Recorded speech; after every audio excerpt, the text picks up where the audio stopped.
morning, or good evening.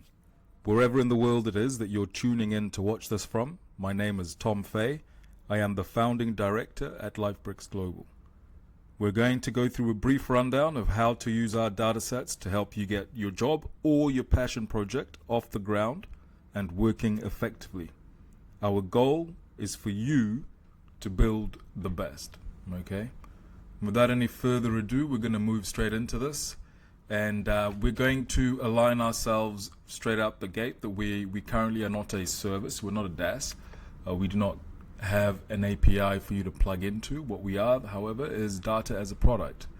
Okay, so we have the finished product for you to plug straight into. And when you look at it, our kind of data that we're supplying, the analogy is putting on your shoes before your socks. You wouldn't really do that. Ideally, you want to be putting on your socks before your shoes, and for us, the data is the socks and your system of the shoes, right? You're going to go and put that together. Another way of looking at that is data as a service, as the continuous flow, a continuous well, for you to then go pour in and take away and do what you need to do with it. Whereas we give you something that is ready to go, something that is already bottled and packaged for you to go straight in and drink. So this is the data set. This is what you're sort of looking at when you download that Kaggle sample, well, whether you've purchased the product just yet. So what you've got, this is what you're going to be looking at. It goes chats 0 through to 167 in this batch here that we're looking at. There's a larger data set that goes through to 1,000 and something. That's the larger, more conversational flow. This particular data set is actually about identifying people or users that are going to churn through your tokens, potentially fraudsters. Okay, and as you can see on this next page here, what we've got is the category of the conversation.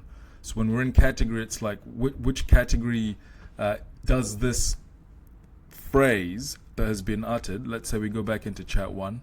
Okay, speaker ID is Jay, the time waster. Okay, who was actually speaking. Then you've got the transcript and you've got notes. So if you come back into this one, icebreaker, with the intent to greet with a neutral sentiment category of 0.5.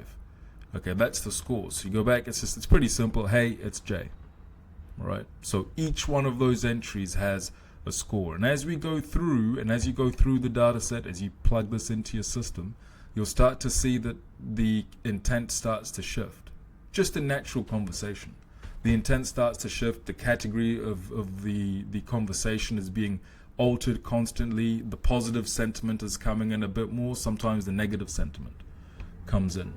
Now, again, these are the things that you would then fine tune on your end for your particular use case. Because you've got to remember, in this use case that we've got here, a positive sentiment score of, say, some kind of endorphin arousal would not be what would be wanted in a banking system. So you're not going to use the same sort of sentiment category ranking as one that would be used on this particular data set, right? So this data set is really good because of the emotion. You've got a lot of variation in potential anger to mistrust.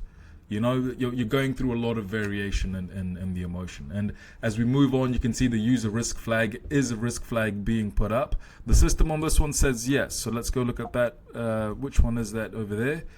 And potentially, now what we're wondering is why would that be put up as a flag? Chat number 9. If you look at chat number 9, but now you've got to go into the notes.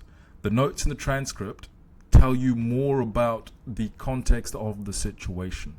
That's why the notes are so important. You've got to read those notes, and your system's got to read through those notes to help you go through what's actually being said behind the scenes, right? Okay, so that's how you would essentially be looking to link every entry together. Not each entry is actually linked to everything else, right? Every single thing is linked, and as it processes through, you will start to see literally within this first data set here, we're at chat 10. This system would have flagged this user and stopped the conversation going forward at around the 23rd chat. I believe it's the 23rd chat, the system flagged the user, right? When I say flag, it would have put user risk flag yes, risk type would have gone to either boundary pusher or whatever other option that it was. Okay, intervention would have been triggered. the escalation level would have been triggered, the block would have been required, and the recovery potential would have been no.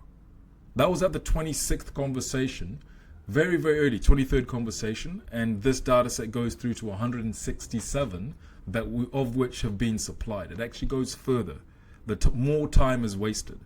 So that's why this is called the time waster identification and retreat model, so that you guys your systems don't waste time talking to people that are not going to convert, people that are potentially going to be fraudulent, people that are going to say things that they don't mean to do. The use case here is absolutely phenomenal. Okay, so we'll move on from that. I think that gives you a good understanding of how it all links together, and then it flows. And that conversation flow as you go through the entries starts to build the context. Your context is building as you're going through the data. It's actually quite exciting. That's why we likened it to the Salon Kitty. If you look at Salon Kitty, the SS in Germany, they did I guess you call it a sting is what it would be called, and this data set sort of follows that sort of, vibe, I guess, if you could, for lack of a better word. All right, so how do you use the data set? You want to use this data set as the foundation layer, all right, for pre-training or warm-up fine-tuning, okay? So before you go out and fine-tune your LLM on your own customer data, whether it's fintech chats, or domain-specific transcripts, you want your model to first learn how to talk like a real human, okay, under pressure. Alrighty, so that's where our data set comes in. It provides high context human-like interaction samples, okay, as you've seen previously right there, and it goes across adversarial, emotional, and transactional conversations. So the data is not synthetic, and that's what's really important here. It's rich in context switching, power imbalances, delay logic, behavioral nuance. It's a really good base alignment layer before applying all of your own domain specific fine tuning, right? So, you want to think of these as a warm up before the real training match starts, right? Okay. So just like athletes stretch before performance, your models and our models, they need to be exposed to emotional nuance, conflict resolution, and conversational structure. That is how you build the best systems, right? Before you can even really giving it real world scenarios to sort of go and handle and give you the right system. It needs to be woken up. It needs to be trained. I like to use the analogy, you're not going to go give a baby a Ferrari straight out the gate. You're going to let the baby crawl first. But in our case, these systems, 500 interactions and it's driving a Ferrari. So, that's why you set it up with these systems that we've got here, this data set we've got here. Now, again, it's perfect for RAG QA agent benchmarking. So those of you guys who, and I believe there should be a lot of you guys who are building RAG-based bots, our data set is essentially a benchmark gold standard. Okay, it's the benchmark gold standard. We've put hundreds and hundreds of hours into the system, okay, and it'll help you to evaluate retrieval and generation accuracy. Right, the data set itself, why? Because it's a very particular question that's being sent through, and it's shifting. The target is shifting, It's a pretty obvious response, right? So you could load your responses into the system, and then you could start putting in your questions and see what it's actually bringing back to you. All right, and also it's a great template for how localized questions or context switches should be handled.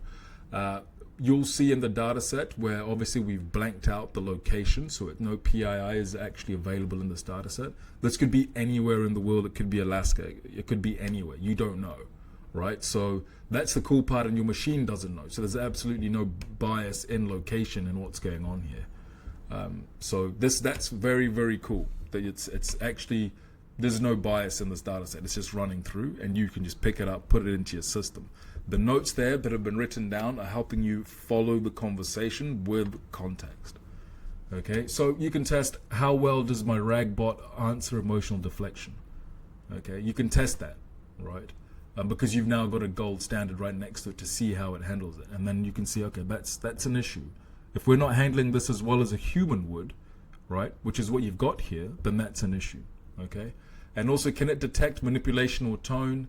like the ones on the LifeBricks datasets, right? So I want you guys to use this as a gold standard template that's been refined over hundreds of hours. And this is the template that we are using moving forward for ourselves. So again, use it as a template for your own data set, open source. It's basically an open source template, guys, because we're giving you, even in the download, you're getting the template that we have refined for hours and hours and hours. Obviously, we're not going to be able to give you the prompt engineering behind that, but clearly, over time, as we develop our systems, you stick around and we'll be able to work with you on an API level. But our data set is actually really well structured, emotionally tagged in instructional style, so question and answer, perfect for training these systems. Okay, and you can copy our JSON or our CSV schema, plug in your local data. So if you want to, once you've trained your system, that first sort of calibration run, you can then start to hand in all your Hindi fintechs, chats, your Tamil healthcare, Q&A, wherever you are in the world, whichever language it's in, you've got a template to run those off, which is perfect, right? And you know what that means is that you maintain consistency across your training phrases, right? So essentially what you're obtaining, guys, is best in class playbook that you can focus on for your use case. Use this as your template for conversational AI systems. Best template available, I'm telling you. All right. And how do you use it? All right, guys. So really what we're looking at here is you want to be fine-tuning some kind of an LLM, right? So you've got LLaMA, you've got Mistral, you've got Zephyr, you've got OpenChat, all right? But if you feed your model, you know, only on your domain-specific data, like I said, Hindi banking support chats, without giving it any of the foundational how to handle messy, emotional human conversations, it won't know how to generalize.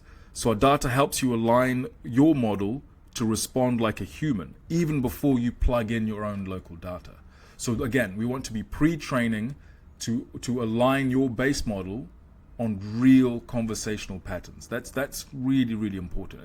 It's the realness of the conversation, the way it shifts, the way people try actually in chat to trap each other to get the other party to do what they want done.